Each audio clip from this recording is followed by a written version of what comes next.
한국에서 이제 로커스라는 곳이 이 정도로 하는구나를 보고 좀 놀란 거죠. 대박이다. 너무 잘했다. 그래서 개인적으로는 그냥 퀄리티 차원에서 보자면 로커스 기술력 미쳤구나. 이거는 전혀 위화감이 없네. 월드 클래스에서 아케인이나 뉴 유니버스 스파이더맨에서 봤던 그런 액션 시퀀스의 쾌감이 분명히 있었죠. 저는 한국 컨텐츠 업계가 일종의 거대한 하나의 막간에 들어온 것 같아요.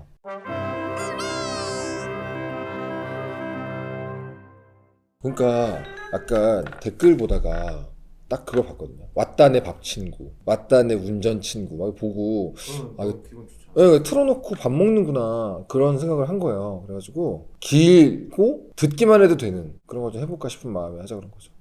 힘 빼고 하는 거. 김 실장님 채널에서도 사운드 온리라는 새로운 포맷으로 팟캐스트 같이 하시는 거 봤는데 너무 재밌더라고요. 그래가지고 피디님한테 전화했잖아요.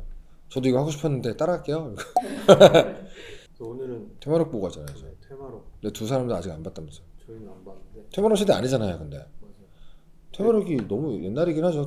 93년도면은 저희 테마 전이죠. 에? 제가 그 정도예요? 죄송합니다. 제가 나이를 안 물어보고 사니까.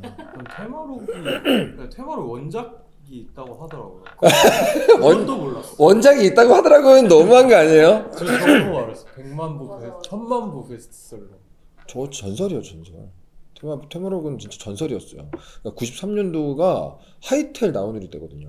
그 게시판. 네. 내가 하이텔 PC통신 막 그때 여름 공포 카테고리에서 연재가 시작됐는데 너무 말도 안 되는 반응이어가지고 저도 어릴 때였어요 그때 11살? 너무 말도 안 되는 반응으로 인기가 많아 버리니까 결국은 96년 7년 그때 연재 게시판이 새로 생겼죠. 시리얼 게시판이.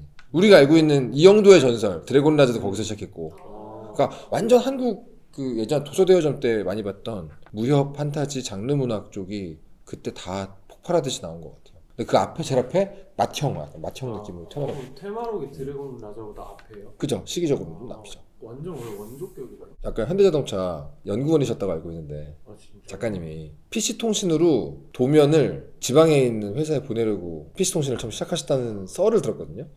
물론 문서 보안 때문에 안 하셨다고 하지만 그러다가 시작돼가지고 올리기 시작한 게 이거잖아요. 말도 안 되는 거지 뭐. 저거는 그래가지고 지금 제 나이면은 한 세대 전체가 추억을 하는 작품이니까 그렇게 모두가 좋아하는데 27년 전에 있었던 그 공식적으로 팬들은 없었던 걸로 하자라는 결론이 난 실사 영화가 좀 있었고 있었어요? 그게 있었죠. 두 개의 금서가 있어요. 드래곤 라자 만화판하고 진짜요? 퇴마록 영화판. 이거는 독자들 사이에서는 다른 세계선의 일이야. 그냥 안 나온 거를 채우는 이런 느낌이구나. 우리 그런 거 없었던 걸로 하면 안 될까? 이런 느낌이 좀 있어요. 30년 전의 추억, 27년 전의 아픔을 딛고 이런 얘기가 많이 나와요 지금. 다시 돌아왔다 이런 식으로. 그럼 그 당시 테마록 그 소설의 인기나 막 그런 거 어느 정도 수준이었어요? 1000만 부라는 건 약간 말이 안 되는 숫자긴 하거든요. 한국이라는 이 인구 숫자에서 1000만이라는 숫자는 일종의 사회현상으로 분류를 해야 되는 숫자인 것 같아요. 영화가 가장 메이저한 분야인데도 1000만 영화 하면 일종의 상징 같은 거잖아요. 책에서 1000만? 한국에서? 말이 안 되는 거죠. 줄거리가 어떻게 돼요? 테마록? 기본적으로는 장르를 섞어놓은 작품이긴 하거든요. 무협과 선협, 퇴마, 오컬트. 결국은 4명의 퇴마사가 각종 현상들 속에서 악령을 물리치고 세계를 구한다는 얘기긴 하지만 거기에서 에피소드 하나하나가 보여주는 사회현상이랄까 그런 게 되게 재밌죠. 카톨릭 세계관 기반의 구마사제인 박신부가 있어요. 원래 의사였지만 나중에 신부가 된 인물이죠. 말 그대로 카톨릭에서는 악마의 존재를 정식 교리로 인정하고 있고 하지만 교황청 직속으로 명령을 받아서 엑소시즘을 담당하는 신부가 나와서 구마를 할 수 있게 돼 있거든요. 막 일상 속에서 많은 게 아니고 그러니까 되게 큰 이벤트인 거죠. 하지만 그거를 이제 그런 식으로 진짜로 그렇게 그리면 절대 퇴마물이 안 되기 때문에 약간 이단 아니야? 라는 소문도 돌고 있는 견눈질 받고 있는 신부라고 해야 되나? 그게 박신부. 그리고 현암은 어렸을 때 현아라는 여동생이 물귀신 때문에 죽어요. 수마 때문에 죽어서 그 여동생이 복수를 하겠다는 마음으로 떠돌아다니면서 쫓아다니다가 이제 기연을 얻게 되고 그러면서 이제 태극기공 같은 무협 베이스의 능력치를 얻게 되는데 문제는 타고난 체질 때문에 몸에 기가 못 돌아다녀요. 그래서 오른팔에만 기가 돌고 있는데 그 이유도 원래는 혼자서 기공 수련하다가 기혈이 막혀가지고 죽어가는 걸 한빈거사 이런 기연이 와서 치료해주면서 자기의 막 자기 생애 온 생애의 내력을 다 전해줘가지고 그 기연을 더하고 더해서 결국은 이렇게 된 케이스인데 뭐 월향이라는 무기 그리고 그런 기공 기반의 기를 사용하는 권사 그런 느낌이고 근데 여동생의 복수를 하려는 그 일념 속에서 약간 이 팀에 합류한 뒤에 여동생의 복수보다 조금 더 사람들을 구하는 일에 힘을 써야겠다 뭐 이렇게 바뀌는 사람이고 그 와중에 해동밀교라고 엄청 긴 역사를 갖고 있는 말 그대로 밀교예요 밀교 왜 밀교라는 건 세속에 드러나 있지 않고 숨어있는 종교를 얘기하잖아요 거기서는 술법 베이스로 뭔가를 연구하고 이런 곳이거든요 되게 오랜 역사를 갖고 있는 해동밀교라는 곳에서 한 가지 전설이라고 해야 될까 예언의 서 같은 게 있거든요 근데 그 예언의 서가 145대 때 난리가 날 거다. 법당에 주춧돌이 지붕 위로 올라가고 뭐 이런 막 나와 있어요. 난리가 날 거다. 근데 그때 4명의 귀인이 온다. 동서남북에서. 그 4명의 귀인이 사실 여기거든요. 얘네가 각각 각 방향의 귀인인데 서기준은 이제 그거 모르고 맨날 우리가 수양만 하니까 힘도 없고 아무것도 없지 않냐. 내가 신들을 내 몸에 깃들여가지고 해동 밀교가 전 세계에 떨칠 수 있게 할 거야라고 힘에 미쳐있는 상태가 된 거예요. 그러면서 이제 금지되어 있던 인신 공양까지 하고 사람 죽여가지고 바치고 막 마지막에는 준우까지 바치려고 하고 그 와중에 준우의 생부가 박신부 친구거든요. 우리 서교주 제낄 거야. 담글 거거든. 얘만 좀 데리고 잠깐 보호해줘. 이렇게 부탁을 받은 거죠.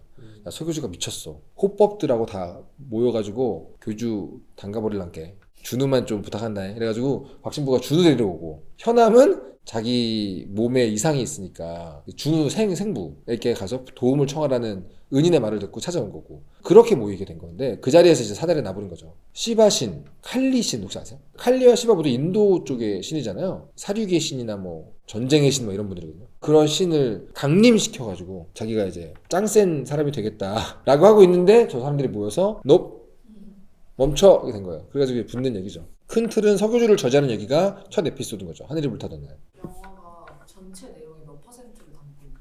한 2%? 네. 2%? 진짜요? 엄청 긴 시리즈인데 그 중에서 국내 편에 그 중에서 1권에 그 중에서 첫 에피소드예요. 와 무궁무진하네. 근데 원작이 진짜 인기 있었던 거 이번에 애니메이션 보면서 다시 느낀 게 캐릭터 4명 다 설정을 너무 작법적으로 잘 하셨더라고요. 다시 보니까 또 원래 이렇게 팀업으로 만들 때는 어벤져스에서도 느꼈지만 각각의 역할이나 능력도 매력적이어야 되긴 하는데 한 사람 한 사람의 능력하고 한계치를 동시에 되게 잘 설정해 놔야 되거든요. 예를 들면 약간 캡틴 아메리카 같은 역할을 하는 게 박신부인데 정신적인 지주가 이런 역할을 하거든요. 신념형? 혹시 보셨어요 그거? 퍼스트 어벤져? 그거 좀 아직 안 봤어요? 앞으로도 안 보겠네요. 퍼스트 어벤져 아직 안 봤으면 앞으로도 안 본다는 얘기인데 근데 캡틴 아메리카가 서사가 제일 세다고들 하거든요. 상처의 크기 뭐 이런 거 있잖아. 시간의 누적 다 해가지고 캡틴 아메리카가 되게 센 이유가 약간 정신적인 지주와 신념형 리더 이런 사람을 하려면 능력치 베이스가 아니라 왜 아이돌에서도 리더가 춤 제일 잘 추거나 노래를 제일 잘하는 게 아니라 다른 역할을 좀 하잖아요. 그런 구심점을 하려면 확실히 과거 서사가 좀 강력할 필요가 있다는 거를 느꼈어요. 다른 멤버들에 비해서 박신부님의 과거 서사가 제일 좀 드라마적으로 세거든요. 정서적으로 세거든요. 원래 의사였는데 본인이 열심히 치료하던 아이, 악령든 아이가 죽기 전에 조용히 귀에 대고 속삭여요. 대신 죽을래? 네가 대신 죽으면 쟤 살아. 근데 거기서 대답을 못 하거든요. 그러면서 이제 여자가 죽어요. 그 신부가 됐는데 계속해서 대신 죽을래라는 말에 답 못한 걸 계속 안고 살아요. 너무너무 아끼던 친구의 딸 보내는 그 기억이 너무 세게 나와요. 그러니까 나머지 멤버들도 물론 드라마가 세지만 작가가 일부러 좀 박신부님의 서사를 정서적으로 굉장히 많이 진하게 묻혀놓은 느낌이 좀 있어요. 아니면 현암 같은 캐릭터도 나중에 가면은 진짜 레벨업을 많이 하지만 짱센데 오른팔만 쌤 이런 거 있잖아요. 그런 식으로 그걸 막아놨어요. 준우가 사실은 어벤져스에서 치면 We Have Hulk거든요. 딜러 끝판왕 같은 느낌이라서 그 해동밀교가 길러놓은 최종병기 느낌이에요. 그러니까 일단 도교 술법 쓰고 무속 술법 쓰고 부적 술법 쓰고 선계 술법도 쓰고 다 써요. 거의 여러 장르의 무기들 다 한 곳에 모아놓은 게 준우 같은 캐릭터인데 천재고 근데 미성년자 어린애 그래가지고 약간 멘탈 약함 긁힘 충격받아가지고 막 덜덜 떨고 근데 일단 눈 돌아가면 다 이김 이런 느낌이어가지고 밸런스 잡아놓은 거예요. 그리고 승희 같은 경우도 몸 안에 신을 갖고 있음. 나루토거든요. 구미호 데리고 있는 나루토 같이 몸 안에 애엄명왕이라는 신을 현신으로 갖고 있는 거예요. 아무튼 기본적으로는 엄청난 신을 몸 안에 모시고 있다라는 느낌인데 실제 전투 능력은 없음. 이런 식으로 멤버들 하나하나한테 능력과 한계를 다 잘 밸런스 있게 넣어놓은 것 같아요. 그러니까 모아놨을 때 케미가 나오는 거죠. 준우만 오면 다 끝나는데 이런 얘기를 하면서 원펀맨 기다리듯이. 근데 그 준우가 멘탈이 나갔어. 그럼 이제 현암이 이제 형이니까, 승희가 누나니까 멘탈 케어 해주고 이런 거잖아요. 박신부가 탱킹하면 현암이 딜링하고 그런 종류의 합을 되게 잘 만들어놔가지고 캐릭터 밸런스도 좀 잘 잡았구나. 근데 확실한 건 기술력은 끝내주는구나 우리나라 이제. 원래 그거 아세요? 애니메이션을 많이 보시는 분들 사이에서 일본이 대표하는 2D 느낌의 셀 애니메이션 느낌하고 픽사와 드림웍스가 대표하는 풀 3D 애니메이션하고 머릿속에서 마음속에서 완전히 갈라져 있는 세계관으로 보시는 분들이 계시거든요. 둘 다 애니메이션인데 완전 셀 애니메이션과 완전 3D 애니메이션을 아예 별개로 치시는 분들이 계시는 거 알죠? 느낌이. 그리고 한쪽에 푹 빠져 있으면 다른 쪽 잘 못 보는 사람도 있고. 근데 이제 스파이더맨 뉴 유니버스가 시각적으로 엄청 칭송받은 것 중에 하나가 3D 기반의 애니메이션인데 렌더링을 미친 듯이 잘 해놔서 회화적이고 손그림 같은 느낌을 그 3D 모델링 위에 기가 막히게 얹어놨잖아요. 그죠? 그러니까 이제 생전 듣도 보도 못한 비주얼을 막 미친 듯이 뇌에다가 주사를 놓잖아요. 재밌어. 너무 좋았죠. 저도 뉴 유니버스 한 4번 봤거든요. 극장에서만. 너무 좋아가지고. 그리고 이번에 아케인 나온 것도 그런 식이에요, 사실. 그러니까 그 이후로 그런 3D 모델링 기반의 회화적 렌더링, 2D 같은 느낌의 렌더링 하는 기술이 정말 많이 발전했는데 한국에서 이제 로커스라는 곳이 이 정도로 하는구나를 보고 좀 놀란 거죠. 와, 대박이다. 너무 잘했다. 무슨 뭐 당장 아케이나 스파이더맨 뉴 유니버스하고 비교를 하기는 좀 무리지만 전혀 내로라 하거든요. 손색이 없다는 느낌? 그래서 개인적으로는 그냥 퀄리티 차원에서 보자면 로커스 기술력 미쳤구나. 이거는 전혀 위화감이 없네. 월드 클래스에서 이런 느낌이 좀 있었죠. 뭐 아트웍도 그렇고 구멍 안 나게 각색과 압축을 잘하셨네 같은 거. 특히 제가 제일 예민하게 민감하게 딱 반응하는 것 중에 하나가 각색을 할 때 혹은 이야기를 압축할 때 빼면 안 될 벽돌을 빼는 거 있어요. 그거 아시나요? 뭔가를 축소할 때 어떤 걸 뺄까를 고민하잖아요. 거기서 이것만은 빼면 안 돼. 이걸 빼는 순간 많은 게 무너져 하는 그런 몇 가지 지점들을 빼버리는 각색을 볼 때가 있어요.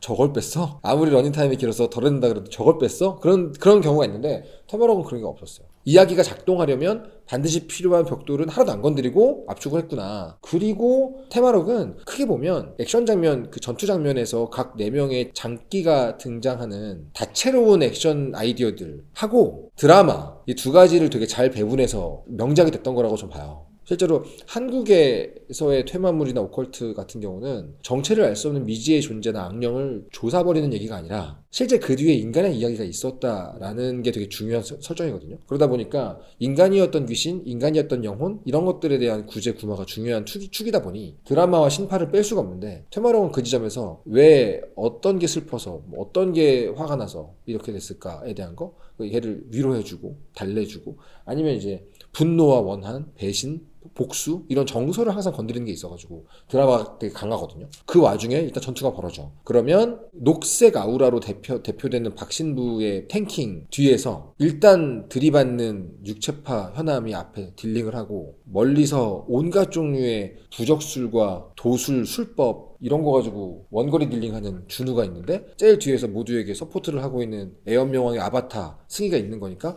완벽한 하나의 파티가 딱 구성이 되잖아요. 그 중에서 누가 빠져 그러면 이제 힘들어지는 거고 원래 저런 장르의 전투라는 것은 멤버들의 장점끼리 모아서 쾌감을 주고 멤버들의 약점끼리 붙여서 위기를 주는 방식을 쓰거든요. 예를 들면 지금 내가 상대해야 하는 애는 수법이 안 먹혀. 그럼 현암이 와야 되잖아요. 근데 현암에 묶여있어. 이런 식으로 상황에 맞춰서 능력치를 모으면 다 해결되는 데라는 기대감을 심어놓고 반대로 약점만 모아놓은 상태로 위기감을 막 올리는 방식을 쓴단 말이죠. 그러다 보니 4명이면 조합할 수 있는 게 되게 많아지는 거예요. 원작에서 뒤에 가면 주기 선생이라거나 되게 많은 사람들이 합류를 해서 더 다채로워지거든요. 그런 재미가 있죠. 그런 면에서 이 애니메이션 비기닝도 그 무기 두 가지를 명확히 인식한 것 같아요. 전투가 일단 벌어진다? 그러면 저 세 사람이 어떤 식으로 합을 맞출 거에 대한 생각을 더 많이 한 게 보이고 아케인이나 뉴 유니버스 스파이더맨에서 봤던 그런 액션 시퀀스의 쾌감이 분명히 있었죠. 기대하게 되더라고요. 댓글 보니까 아케인이랑 비슷하다는 말 되게 많다. 왜냐면 기본적으로 기술적인 뿌리가 같으니까요. 3D 모델링에다가 그런 2D 렌더링을 할 때 그 2D의 그 렌더링을 걸어놓은 그림체랄까 이런 게 비슷할 수밖에 없거든요. 아 그래요? 사실 아케인하고 비슷하다고 말하기는 애매한 게 아예 프로포션이 달라요. 그러니까 프로포션이라는 게 뭐냐면 흔히 우리가 2등신 8등신 이렇게 얘기하잖아요. 비율을 얘기하는데 세계관마다 아니면 작품마다 주로 사용하는 비율이 좀 있거든요. 그 비율이 첫인상을 결정해요. 그래서 실루엣만 보고 무슨 작품인지 맞추는 퀴즈가 있잖아요. 도라에몽 이렇게 둘리 이렇게. 예를 들면 픽사의 소울 같은 걸 보면 아주 얇은 팔다리에 좀 큰 얼굴 그런 프로포션을 쓰기로 한 거예요. 그럼 장점은 얇은 팔다리지만 기본적으로는 SD 같은 작은 그림체가 아니기 때문에 신체 액션이나 연기가 되고 반면에 얼굴 표정 연기를 더 잘 보이게 하기 위해서 약간 큰 그림, 큰 얼굴 이렇게 가는 게 좀 있단 말이죠. 그런 면에서 아케인은 테마로그하고 기본적으로 가지고 있는 프로포션이 뭐 큰 의미에서는 비슷하죠. 실사체 느낌의 프로포션이니까 비율이니까. 하지만 디테일하게 보면 많이 다르거든요. 아케인은 조금 더 게임 기반이기 때문에 테마록에 비하면 프로포션이 조금 더 얼굴이 크고 소년 만화 쪽에 가깝은 느낌이라면 테마록은 조금 더 실사에 가까운 느낌이거든요. 비슷하다고 하면 비슷할 수 있지만 자세히 들어가면 완전 다른 비주얼 키를 가지고 있다고도 볼 수 있어서 그냥 지금 저런 기법으로 만든 애니메이션이 대표적인 게 몇 개 없어서 그래요. 풀 3D 애니메이션 하면은 픽사 쪽이 쫙 있고 뭐 셀 애니메이션 그러면 제피니메이션 쫙 있고 한데 많은데 비교가 할 수 없는데 저런 스타일의 어떤 3D 기반 2D 렌더링 애니메이션 그러면 스파이더맨하고 아케인 이게 나오니까 비교가 좀 되는 게 있는 거죠. 그런 기술력이나 막 애니메이션 퀄리티나 이런 거 되게 좋았다고 보시고 많이들 그렇게 그 부분을 되게 좋아하는 것 같아요. 이거 일단 때깔부터가 월드 클래스라고 해도 손색이 없겠다라는 느낌의 자부심이 좀 있었던 것 같고 27년 전에 서륙전 이런 것도 있는 것 같고 반갑다? 그리고 일단은 저 정도로 캐릭터가 그리워질 정도의 메가 히트작은 세대가 지나고 나면 저 인물들을 다시 보는 것만으로도 느껴지는 향수가 있거든요. 저 4명이 모여있는 걸 다시 보게 됐어 같은 느낌? 현암과 박신부가 자네 이제 어떻게 할 건가 이거 하나에 엉엉 우는 사람도 있단 말이에요. 이제 드디어 뭉쳤구나 이런 식으로. 그게 원작이 있는 작품의 좋은 점이기도 하고요. 왜냐면 그 원작에 대한 팬덤이 거의 한 세대를 아우르고 있으면 고스란히 나이를 먹어서 하나의 시장을 형성하잖아요. 원작이 있는 작품이 짊어져야 될 두 가지 과업을 잘 수행하기만 한다면 그대로 한 세대의 추억이 곧 시장형성으로 바뀌니까. 아쉬웠던 거 또 있으세요? 이런 종류의 IP들이 세대를 넘어서서 계속 이어갈 때 언제나 갖고 있는 과업이 원작 팬들은 만족시키고 새로운 팬들은 초대해야 되니까 되게 어려운 거거든요. 예를 들면 제 주변에 원작 팬들 중에서도 그 27년 전의 상처 때문에 이거를 막 두 팔 벌려 환영하고 너무 잘 나왔다고 하시는 분도 있지만 어떤 분은 되게 실망하신 분도 있어요. 근데 그 실망한 디테일들이 다 하나같이 뭐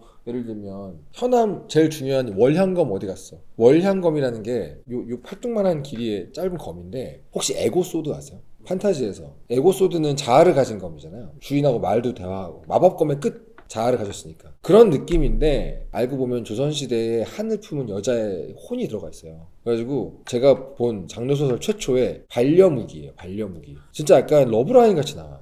엄청나게 아껴주고 그 월향이 예를 들면 몬스터나 적의 내장을 헤집었어요. 그러면은 월향이 너무 그게 싫은 거야. 그래가지고 막 떨거든요? 그러면 괜찮아 그래서 막 무기한테 달래주고 나중에 가면은 막 러브라인 나오는 다른 캐릭터가 월향검 되게 질투하고 막 진짜.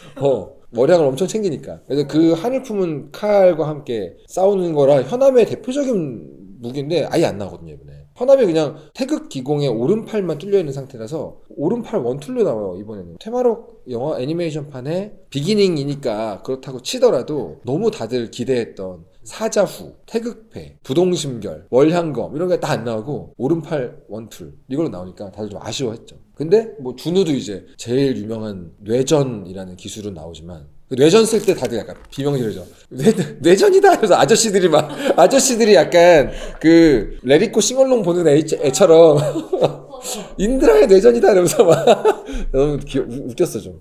근데 그 대신 정말 유명했던 여러 가지 술법들이 하나도 안 나온 거예요. 뭐 삼매신수라거나 뭐 다 안 나와서. 근데 액션 연출은 너무 좋았는데 반가움을 좀 더 퍼주시지 이런 생각을 하시는 분들이 계시더라고요. 그래서 그렇게 원작 팬들이 아쉬워할 만한 부분도 없진 않지만 이 정도라면 충분히 너무 훌륭했던 게 아닌가라는 생각을 하거든요.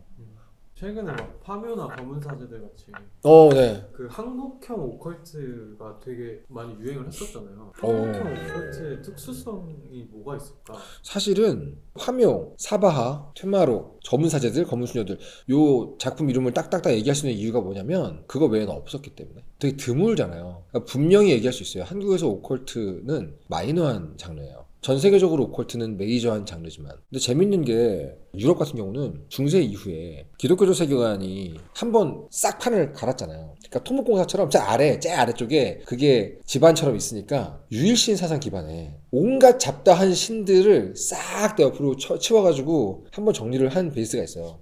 그래서 서구 쪽에서 나온 오컬트, 북미는 심지어 더하죠. 그러니까 서구 쪽에서의 오컬트는 소재로 갖다 쓸만한 리소스의 풀이 엄청 방대하진 않거든요. 기독교적 세계관에서 얘기하는 악마의 체계라든가 그런 안에서 노는 경우가 많아요. 물론 이제 러브크래프트의 크툴루처럼 완전 다른 개념을 가져와서 한번 바람구멍을 뚫어주는 그런 케이스도 있긴 하지만 아무래도 리소스가 막 바다처럼 넓진 않아요. 근데 이제 인도, 일본 여기로 오면 그냥 이미 일상 속에서 신사와 사당이 즐비하잖아요. 그러니까 동아시아 쪽은 물론 거대 종교가 불교가 있긴 했죠. 근데 불교가 유일신 사상 기반처럼 그 모든 일상 속의 영적 존재들을 싹 다 치워버리고 정리하는 기능을 했냐? 그렇지 않거든요.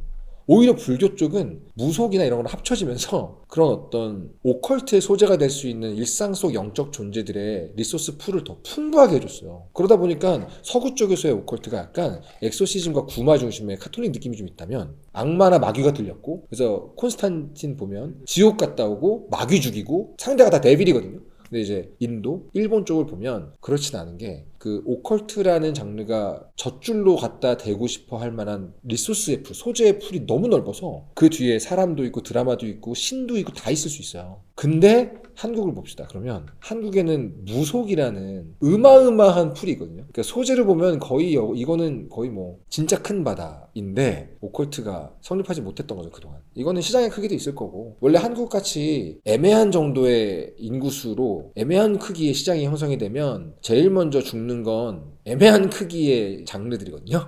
대표 장르, 대장 장르 하나가 커지고 걔네가 다 잡고 그 외에 작은 것들을 하려면 즐기는 사람은 마니아가 돼줘야 되고 만드는 사람은 용기를 좀 많이 내야 돼요. 그래서 한국에도 오컬트가 있어? 라는 말을 많이 하는 거예요. 반면에 되게 오컬트 만들기 좋은 뿌리가 있는데 그걸 제대로 탁 찔러서 뽑아내준 게 사바부터 파묘까지. 파묘가 1000만 넘는 순간 아주 수많은 마니아들이 속으로 생각했다니까요. 오컬트 부문 오나? 여러 가지 있잖아요. D&D 부문 온다. 밴드 부문 온다. 오컬트 부문 온다. 이게 이제 모든 작은 시장의 외침인데 저는 오컬트 부문 온다고 혼자만 외치고 있었는데 토모로가 나와줬으니까. 그런 의미에서 제가 웹소설 쪽에서도 진짜 주의 깊게 봤던 엄청 좋아하는 작품이 귀령이라고 있어요. 작가님 본인이 무속인이셨나? 하고 의심할 정도로 아니신 걸로 알고 있는데 귀령이라고 우리 한반도에 만신들 혹시 아세요? 만신? 그러니까 무속인 중에서 대빵 그 만신이라고 진짜 큰 신을 만신이라고 부르거든요. 다큐멘터리 보고 다큐도 많이 나왔죠. 무속인. 그러니까 만신이라 그러면은 일단 전국구 최강자들 이런 느낌이죠.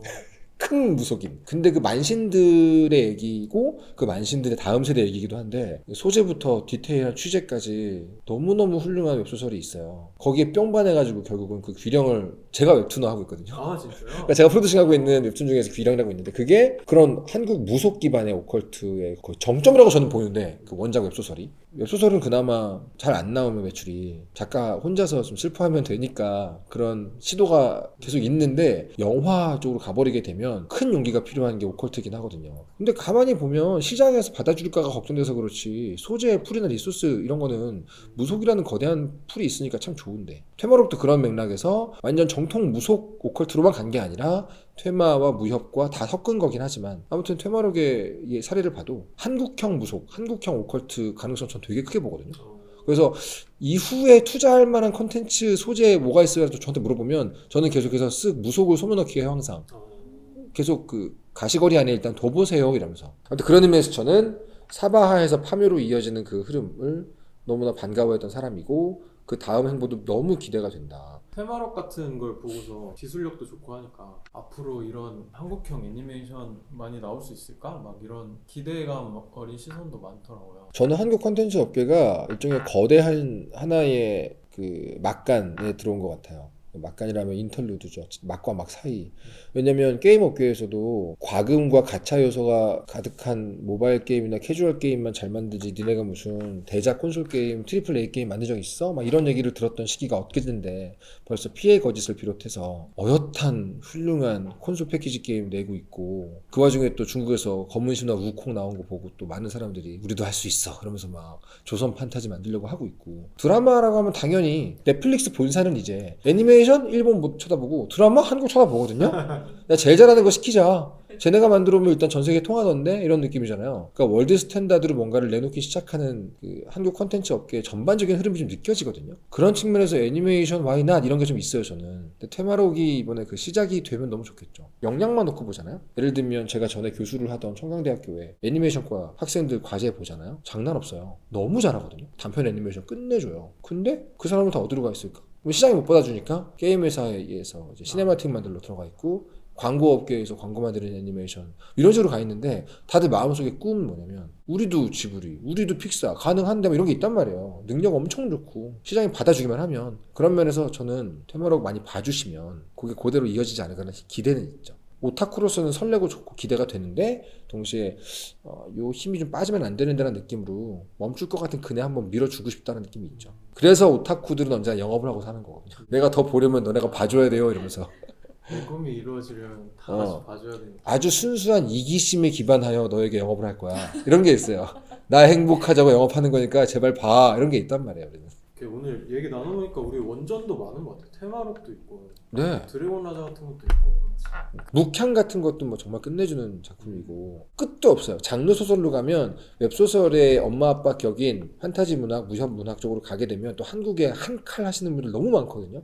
그런 거 이게 막 뒤적뒤적 하다 보면은 뭐 미친 작품들이 막 튀어나와요. 그런 것만 젖병에 넣어서 물고 빨고 살았던 게 저니까 이런 사람이 돼버리거든요.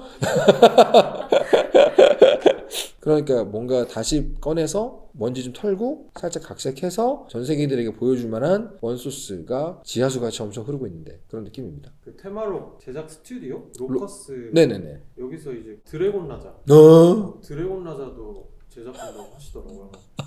드래곤 라자 이거 스토리 캠프에서 한번 릴레이 기획으로 누구 하나 데려다 놓고 이영도 작가님에 대한 수다로 한 2박 3일 워크숍 하고 싶은데 1편 드래곤 라자 하고 눈물 마시는 상 하고 잘 밤새나요? 진짜 술 갖다 놓고 하고 싶은데 이영도 편 기대하시는 분들 댓글 달아주세요. 진짜 밤새도록 수다 떨 수 있어요. 진짜. 나는 근데 새롭게 도전하는 이 새로운 포맷 음성으로 틀어놓고 밥 드시는 이 포맷 어떻게 들으실까 걱정은 좀 되는데요. 내가 이런 얘기 막 떠들고 있는 거 재밌게 들으실까? 다음에 또 그 손님 같은 분들 한 분 네. 데리고 오셔서 같이 수다 떨고 싶으신 분 밥 먹으면서 있으시면 컨텐츠 얘기를 하는 걸 요 그대로 담아서 보시는 분들도 밥 시키고 틀어놓으세요 느낌인 거니까 많이 모셔올게요.